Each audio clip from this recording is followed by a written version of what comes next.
Halo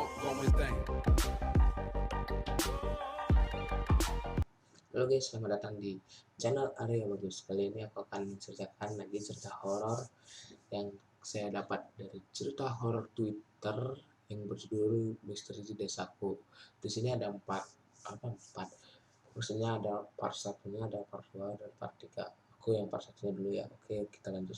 Kebijakan kakiku memasuki pelataran masjid mewah nan megah ini. Kuarahkan pandanganku ke kubah berwarna emas dan hijau. Mataku menyapu seluruh tempat ini. Ya, di depanku sudah dibangun masjid yang besar dan megah. Tak kusangka dulu pernah singgah di sini, pernah kos di sini di tanah ini. Pikiranku menerawang jauh, mengingat kejadian waktu itu beberapa tahun yang lalu. Flashback 7 tahun yang lalu. Tak terasa waktu menunjukkan pukul 11. Sudah lama rupanya aku mengerjakan mata pelajaran geologi yang rumit ini. Krauk-krauk terdengar suara perutku yang lapar. Segera aku pergi ke dapur untuk memasak mie goreng andalanku.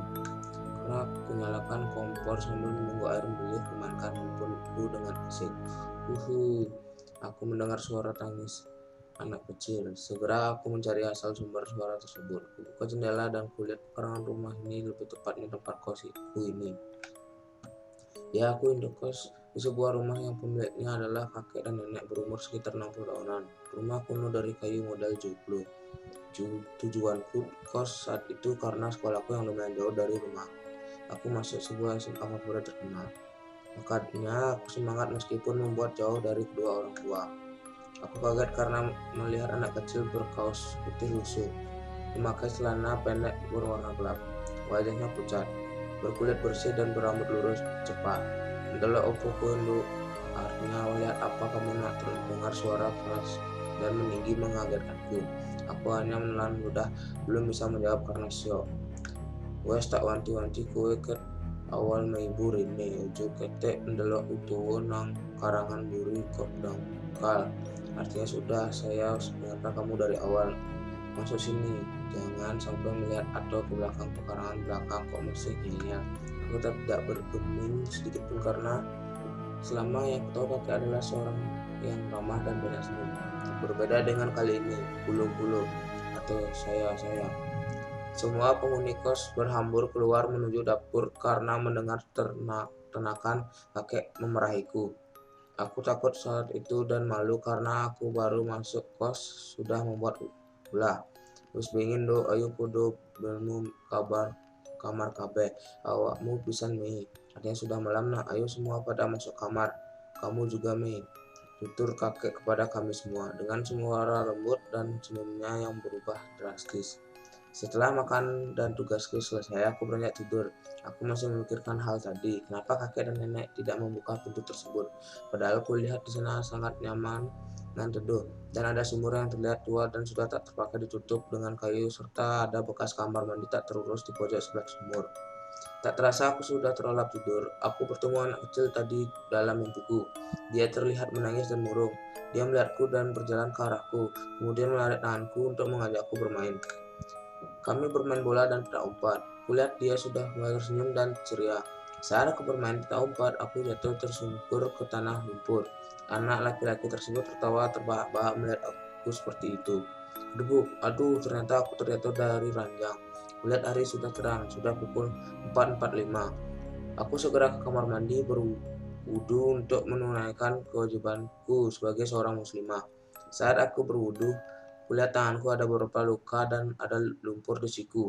Kuingat kembali ini lumpur dan luka yang sama seperti di mimpiku tadi. Di malam berikutnya, aku bermimpi lagi bertemu dengan anak-anak laki-laki ini.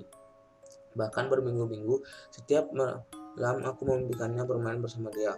Sampai aku tahu namanya, ya namanya Juna. Malam minggu pun tiba. Aku bersama anak-anak kos sedang berbincang santai di teras rumah ditemani gorengan dan teh hangat. Kami bercanda dan membahas seputar sekolah dan guru. Tiba-tiba teman kosku bertanya, Mei, wingi nyapo toh? Kok mbah ngamuk nang kowe? Artinya, Mei, kemarin kenapa sih kok kakek marah sama kamu? Aku menjelaskan seadanya.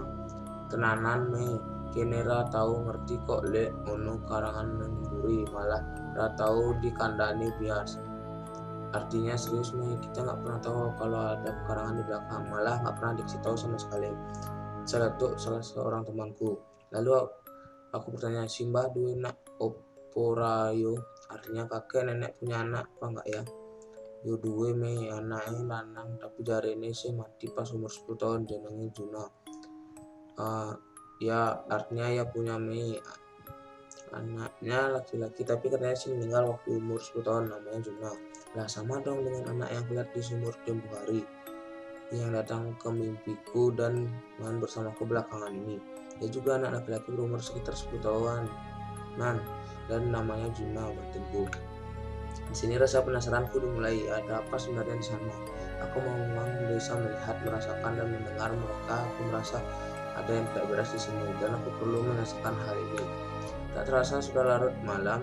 Kami satu persatu mulai masuk kamar, tak terkecuali aku. Aku pun terlelap dalam tidurku hingga aku bermimpi yang sama. Juna datang dan mengajakku bermain seperti biasa. Di situ aku hanya diam karena aku merasa ada yang Juna sembunyikan. Mbak, ayo loh numpak sepeda. Artinya Mbak, ayo dong naik sepeda. Aku hanya menatap anak kecil di depanku ini dengan rasa penasaran bertanya, kok menang sih Mbak? Ayo tala dulunan. Artinya kok diam aja sih Mbak? Ayo dong main. Merengek Juna menarik-narik tangan ibuku. Ora kowe loh guru nang Mbak. Kowe ono sing disingitno. Tekan Mbak sih. Mbak Ra seneng karo Juna. Mbak Ra gelam dolanan karo Juna neh. Artinya enggak, kamu loh bohong ke Mbak. Kamu ada yang disembunyikan dari Mbak kan? Mbak nggak suka sama Juna. Mbak nggak mau main sama Juna lagi, jelasku. Juna terlihat menunduk sedih. Terlihat dari bibir Juna yang ingin bercerita namun seolah menghanya. Juna mencoba membujukku untuk bermain lagi karena dia juga bingung bercerita atau tetap menyembunyikan saja. Mbak, wes ero kowe anae Mbah Rohman kan? Artinya Mbah Rohman adalah kakek yang punya kos yang tinggal ini. Mbak, pengen kowe ngomong jujur. Artinya Mbak udah tahu kamu anaknya Mbah Rohman kan? Mbak ingin kamu bicara jujur. Juna masih terdiam menatapku dengan wajah pucatnya. Aku mulai beranjak pergi, hendak meninggalkannya karena aku tidak ingin memaksa dia untuk bercerita. Yo Mbak, aku harap cerita. Iya Mbak, aku bercerita. Mata Juna berlinang air mata sambil meraih tanganku agar aku tidak pergi. Di situ Juna bercerita tentang apa yang menimpa dia. Cerita tentang Juna. Juna adalah seorang bocah kelas 4 SD. Dia sangat nakal karena memang orang tua yang memanjakannya. Maklum dia anak satu-satunya, karena kenakalannya dia sering bermain sendiri dan tidak punya teman. Hari Minggu adalah hari yang pas untuk bermain. Juna bermain di pekarangan belakang rumah. Dia hendak mencuci sepeda di dekat sumur. Karena memang tidak ada keran air ataupun PDAM saat itu, dia hanya mengandalkan ember. Jebyur, Juna tercebur dalam sumur. Tidak ada yang membantunya saat itu. Ayahnya atau kakek Roman sedang ikut bekerja bakti, sedangkan ibunya atau nenek Sita ke pasar. Hari menjelang siang, ayahnya pun telah kembali ke rumah berbarengan dengan ibu Juna. Le iki ibu tukokno jajan senenganmu. Artinya nak ini ibu belikan kue kesukaanmu, teriak ibunya memanggil Juna. Nyapu tuh bu, bongok-bongok diparani air. Paling ada air turu di kamare. Kenapa sih teriak-teriak bu? Hampiri saja, paling anaknya tidur di kamar, sahut kakek Roman. Nenek Sita pun segera masuk ke kamar Juna. Dia melihat anaknya tidak ada di randang. Ora ono Pak, nang di sejak kui. Artinya tidak ada Pak. Kemana sih anak itu? Untuk nenek Sita yang mulai panik. Mereka berdua pun mencari ke seluruh rumah di sekitar rumah, termasuk belakang rumah. Lah kui sepedanya no kuno kok, berarti cah kui ora diolan adoh-adoh bu. Lah itu sepedanya di situ kok, berarti anak itu tidak main jauh bu. Jelas kakek Roman mengatakan nenek Sita. Wes ayo Pak boleh imang tunggu.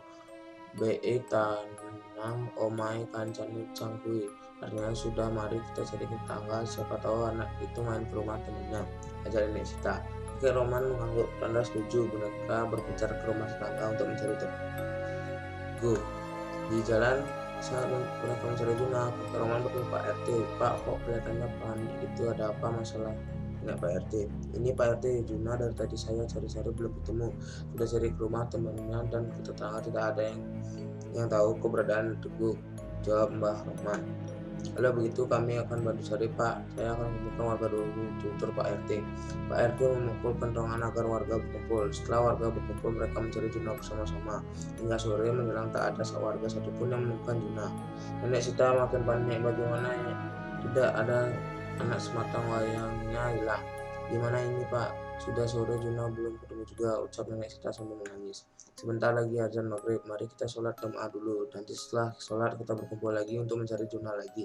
Kita akan mencari ke desa tetangga, ajak Pak RT. Semua warga pun kembali ke rumah masing-masing. Kakek Rohman yang hendak sholat pun mengisi pancuran untuk berwudu. Saat tiba turun ke permukaan air, rasa ada yang menghalangi. Kakek Rohman pun memeriksa menggunakan petromak untuk menerangi. Betapa terkejutnya kakek Rohman ketika tahu kalau ada sosok tubuh yang mengapung. Perasaannya tidak enak dan mengarah kepada Juna. Diangkatnya tubuh tersebut dengan timba. Setelah tubuh tersebut berada di tanah, "Bu, Juna bu," teriak kakek Roman. Nenek Sita yang masih duduk lemas di dapur pun segera berlari menghampiri suaminya. "Kenapa Pak? Di Juna. Ada apa Pak? Mana Juna?" tanya Nenek Sita karena Roman tak menjawab dan masih menatap Juna yang sudah membiru dan terbujur kaku.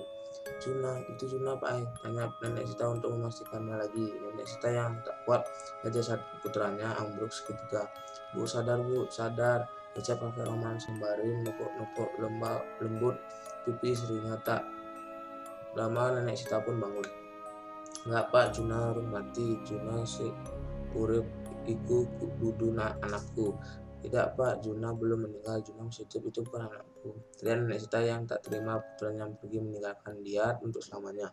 "Tenang Ibu, Juna nggak di tenang saja Bu, Juna tidak akan kemana-mana." Malam itu pun kakek Roman dan Nenek Sita menguburkan Juna secara diam-diam di sumur di mana Juna meninggal. Sumur tersebut ditutup dengan pasir dan semen, lalu ditutup lagi dengan kayu. Kakek Rohman memutuskan untuk mengatakan kepada warga bahwa Juna kini sedang dititipkan di rumah neneknya. Lama tak terdengar berita tentang kakek Rohman maupun Nenek Sita. Warga mulai cemas hendak berkunjung ke rumah kakek Rohman. "Assalamualaikum Pak Rohman," salam Pak RT dan warga. Pintu rumah kakek Rohman yang terbuka membuat warga masuk ke dalam untuk memeriksa. Mereka takut terjadi apa-apa. Warga menemukan kakek Rohman dan nenek Rohman duduk di depan sumur dengan banyak makanan, kue, serta minuman yang sudah basi. Mereka tetap memberi makan kepada Juna dan meletakkannya di sekitar sumur.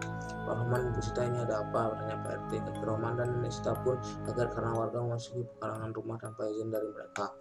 "Lapo koen kabeh rene," artinya ada apa kalian semua kesini, tanya kakek Rohman dengan nada marah. "Pasti kalian mau ambil anakku ya kan?" nambah Nenek Sita. Pak RT dan warga tidak tahu menahu pun kebingungan apa maksud mereka. "Nah, itu kuburan Juna Pak RT," sahut Dimas dengan terbata-bata. Kakek Rohman yang naik pitam segera berlari ke arah Dimas, namun dihalangi dan ditahan warga lain. "Jangan ikut campur kamu," ancam kakek Rohman. Seluruh warga pun diusir oleh kakek Rohman. "Maksud kamu tadi apa sih Dimas? Kenapa kamu bilang itu ada kuburan Juna?" "Maafkan, tweet ini jadi berantakan, nggak sengaja makan." "Oke lanjut. Bukannya Juna di rumah neneknya?" tanya Pak RT kepada Dimas. Pak Dimas adalah tetangga dekat kakek Roman. "Iya, memang Pak RT. Saat pencarian Juna waktu itu, saya sempat ke rumah Pak Roman untuk memberi mereka makanan. Pasti mereka tidak sempat masak dan minum makan. Saya mencari mereka tidak ketemu. Sampai saya masuk ke halaman belakang. Di sana saya melihat mereka sedang mengubur seorang di sumur. Awalnya saya ragu apa ya itu Juna. Saya pun pergi dari sana karena takut." "Pak, jelas Pak Dimas, itu pasangan suami istri benar-benar gila," sahut salah satu warga. "Kalau memang seperti itu, mari kita bicarakan ini baik-baik agar Juna bisa dikuburkan dengan layak," ajak Pak RT. Semua warga pun setuju. Keesokan harinya Pak RT, Ustadz Jamal, dan Pak Dimas menuju ke rumah kakek Roman. Mereka tidak membawa semua warga, ditakutkan nanti Mbah Roman merasa terpojok dan dihakimi. "Mau apa kalian kemari? Lebih baik kalian pergi," teriak kakek Roman. "Tujuan kami kemari baik Pak, kami hanya ingin belum sempat." Pak Ustadz menuntaskan perkataannya. "Cukup, aku tidak mau mendengar lagi kata-kata kalian. Sekarang juga pergi, aku tidak mau kalian ikut campur," pinta kakek Roman sembari menggobrak meja. Bertahun-tahun kakek Roman dan Nenek Sita memutuskan hubungan dengan warga. Warga pun mengucilkan mereka berdua dan menganggap mereka tidak waras. Cerita Juna selesai. "Sabar Juna, maafkan Mbak ya, jadi ini yang membuatmu tidak tenang?" tanyaku. "Yo Mbak, aku nggak tega loh wong tuaku dianggap bendang, bapak karo ibu wong apik, sayang nang Juna. Artinya mbak, iya mbak, aku tidak tega melihat orang tuaku dianggap gila. Bapak dan ibu orang baik dan sayang dengan Juna, jelasnya. Mbak bantu ya biar kamu tenang di sana, tapi mbak nggak janji soalnya orang tuamu itu memang tertutup, jelas kepada Juna. Juna masih menangis terseduh lalu menghilang. Aku masih memikirkan bagaimana caranya aku menyampaikan pesan Juna kepada orang tuanya. Nenek lagi apa? Sapaku kepada nenek yang di teras rumah. Santai saja Nduk, di sini duduk, pinta nenek Sita. Ya sekarang sudah tahu bagaimana cara aku menyampaikan pesan itu kepada orang tua Juna. Dengan cara aku mendekati nenek Sita dengan perlahan. Nenek Sita yang baik dan lemah lembut, begitulah aku mengenal selama ini. Berbeda dengan Mbah Roman yang tegas, keras, dan sangat tertutup. Setiap hari aku mulai mendekati nenek selama berminggu-minggu. Saat aku merasa nenek sudah nyaman denganku, aku pun mulai berani mengungkit soal Juna. Kowe ro tekun ning Juna. Kamu tahu Juna dari mana? Tanya nenek Sita yang saat itu kaget. Aku menceritakan semua yang aku alami dengan Juna. Awalnya nenek sama sekali tidak percaya padaku, sampai aku tanya kebiasaan Juna, Nek. Sambil melirik Juna yang sebelahku, aku meminta Juna memberiku sedikit penglihatan tentang apa saja yang bisa membuat nenek percaya. Nenek menatapku seolah siap mendengar. Setiap Juna sedih atau ngambak, Juna selalu lari ke samping rumah nenek. Di bawah pohon dia juga punya cita-cita dia besar, ingin mendirikan toko sembako buat nenek dan toko sepeda untuk kakek. Benarkan Nek, Juna juga ngasih tahu aku di mana dia sembunyi kertas ulangan dia yang jelek, jelasku sembari menunjuk ke almari bawah. Nenek Sita yang mendengar itu semua mengangguk, menangis dan memelukku. Jika memang Juna ada di sini, tolong suruh Juna untuk datang ke mimpi nenek ya. Nih, pinta nenek padaku. Aku melirik Juna lagi, lalu ia mengangguk, tersenyum dan hilang. Keesokan harinya nenek Sita dan kakek Rohman bertengkar hebat. Nenek Sita bersikeras agar sumur itu dibongkar agar Juna bisa dimakamkan dengan layak. Namun kakek tidak setuju. Kakek Rohman pun marah terhadap kami, seluruh anak kos pun diusir. Aku juga pindah kos. Di kosku yang baru Juna tetap datang. Mbak kosnya apa yang aman, tapi tetap hati-hati ya. Dengan mbak kos barunya tuh bagus, tempatnya aman, tapi tetap berhati-hati ya. Pinta Juna padaku. Aku mengangguk, maafkan mbak ya. Ucapku yang saat itu belum bisa membuat Juna dimakamkan dengan layak. Hingga suatu hari Juna datang ke mimpiku, dia tersenyum, matur nuwun nggih mbak, Juna sayang mbak nih, ujar Juna sembari memelukku. Aku terbangun, rasa air mata menetes deras membasahi pipi seolah ini adalah yang terakhir aku melihatnya. Benar saja, seminggu, sebulan, 2 bulan, hingga 4 bulan Juna tak pernah datang lagi ke mimpiku. Aku yang rindu pada Juna, penasaran, akhirnya aku langsung main ke kos selamaku, rumah kakek dan nenek. Rata dengan tanah, tak ada rumah yang dulu aku tinggal untuk kos. Aku pun mencari info untuk mengenai rumah kakek Roman. Aku masuk ke warung sekedar untuk makan dan bertanya, Bu, itu rumah kakek Roman, kenapa sekarang terata dengan tanah? Tanyaku kepada ibu penjaga warung. Ibu itu pun menjelaskan padaku bahwa nenek sudah meninggal setelah 7 hari kakek Roman meninggal. Sebelum nenek meninggal, nenek meminta pada warga untuk mengubur jasad Juna dengan layak dan makam mereka bertiga disandingkan. Aku pun berjalan pulang dengan hati yang sedih, kaget, tapi di sisi lain aku bahagia karena Juna sudah dimakamkan dengan layak. Saat itu aku ingat hari Rabu 2 hari setelah aku datang ke rumah Mbah Roman yang sudah rata dengan tanah.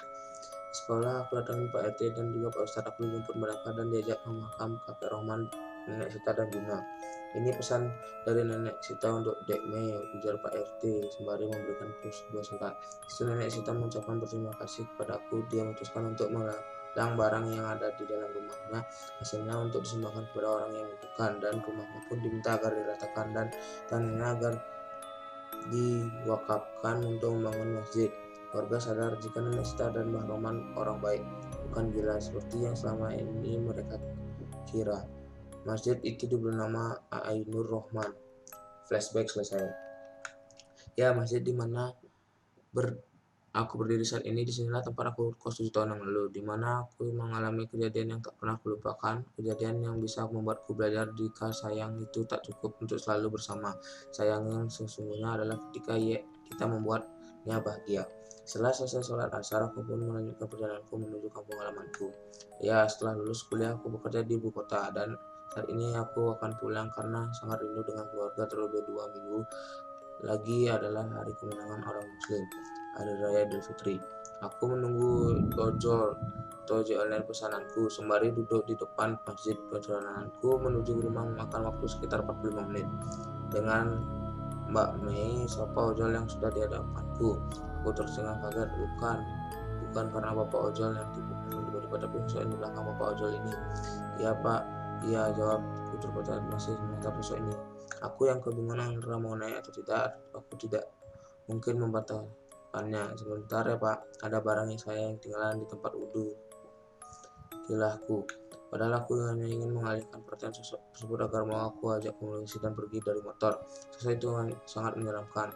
Tubuhnya seperti anak kecil, tapi wajahnya seperti orang tua keriput. Seluruh kulitnya berwarna merah gelap, tidak mempunyai daun telinga, mulutnya menganga, lidahnya pendek sekali, lidahnya tidak ada air liur kuning kecoklatan menetes terus menerus dan mulutnya mengeluarkan bau busuk.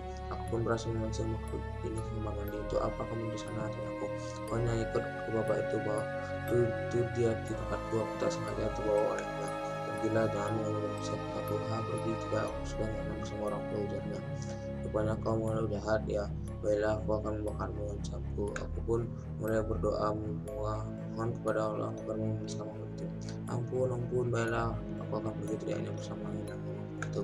Alhamdulillah, menjaga makhluk itu kanjeng yang kuat batinku. Aku pun bergegas keluar masjid dan menghampiri bapak ojol yang menunggu sudah lama. Udah Pak, mari, maaf ya tadi lama, ujarku sembari menaiki motor. Ya nggak masalah Mbak, udah 2 hari badan saya berat sekali, tapi setelah saya duduk di masjid itu badan saya ringan kembali seperti biasanya Mbak. Jelas bapak ojol. Oh alhamdulillah Pak, mungkin bapak memang butuh istirahat. Memangnya 2 hari yang lalu besar di mana, tanyaku. Saya antar penumpang ke daerah terpencil yang melewati hutan kecil Mbak. Pulang dari situ terasa berat bahu saya, jawab Pak ojol.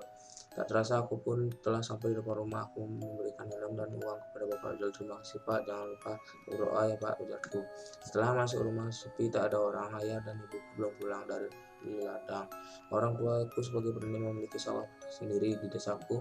Sangat susah cari buruh tani karena kebanyakan dari mereka sudah kerja di pabrik, sehingga kedua orang tuaku harus turun sendiri untuk mengurus sawah. Rumah ini masih sama seperti terakhir saat aku meninggalkannya setahun yang lalu. Tak ada berubah, hening, sepi, nyaman, dan sejuk. Sebelum aku melihat sekelibat bayangan hitam menuju dapur. Sudahlah, mungkin mereka hanya ingin menyambutku, batinku. Setelah masuk ke kamar, aku pun pantas dan sepatuku lalu bergegas ke kamar mandi.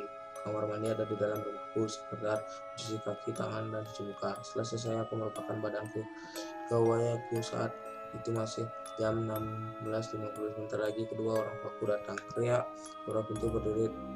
Pintu yang selalu dibuka seseorang. Bu, ya, panggilku, karena aku pikir itu pasti orang tuaku yang datang dari ladang. Kulihat sekelebat bayangan 2 orang melewati kamar kedua orang tuaku di samping kamar yang berada di depan. Aku mendengar aktivitas 2 orang yang mengobrol gemericik di kamar mandi juga. Mungkin ayah dan ibuku sudah mendengar suaraku, batinku. Aku pun melangkah keluar kamar untuk menemui mereka. Saya rinduku kepada orang tua. Aku tak bisa menunggu lagi. Aku buka pintu kamarku, melihat ke arah dapur. Gelap, lampu masih mati. Ku lihat ke arah pintu utama rumah ini tertutup. Padahal aku yakin suara tadi. Setelah pintu terbuka, ayah dan ibuku tak menutupnya. Aku dan menuju dapur kosong, tak ada siapapun di sana. Aku periksa kamar mandi, kering sama sekali, tak ada tanda orang yang masuk apalagi menyiram walau setetes. Aku terdiam. Apalagi ini baru pulang sudah diganggu, batinku. Aku ndak akan beranjak ke kamarku lagi sebelum Assalamualaikum dok, wes toko we. Assalamualaikum dok, kamu udah datang, salam ayahku dengan membawa kantong kresek di tangan kirinya, sedang tangan kanannya menyambut tanganku yang hendak mengalami beliau. Iya, baru aja datang. Ibu kemana ya, tanya aku sembari keluar rumah cari ibu. Ibumu nggak ikut pulang, dia ada 1000 hari ini. Mbahmu kan Bobby bantu-bantu di sana. Ini makanan buat nanti buka, lah saya sembari letakkan kandang kresek tersebut di atas meja. Terus Wahyu kemana ya? Aku lagi ada nih ke doa ademu ini ada ikule ga keluyuran yo ora urip hehe. Ada adikmu sama Anak itu kalau bicara mungkin nggak hidup. Jawab ayahku sembari tertawa terbahak-bahak. Si banggai tetap ayah anak itu, uajku. Wahyu ada laki-laki, dia masih kelas 2 sampai saat ini. Juga sensitif namun tidak bisa melihat mereka dengan jelas seperti itu, hanya bisa merasakan kehadirannya. Jika ditanya kemampuan ini dapat siapa dari kakekku, jawabannya, kedua orang tuaku tak mempunyai kemampuan ini. Aku menganggapnya ini bukan kemampuan, bukan gift, bukan juga istimewa, tapi bagiku ini adalah penyakit yang harus disembuhkan. Meskipun sudah berkali-kali aku mencoba menghilangkannya. Selesai aku sholat bersama ayah, aku menyiapkan makanan yang tadi ayah bawa. Kita buka bersama sembari berbicara tentang kehidupanku di ibu kota. Bersambung misteri di desaku part 1. Oke guys, cukup sekian video kali ini. Jangan lupa like, comment, dan subscribe. Dadah.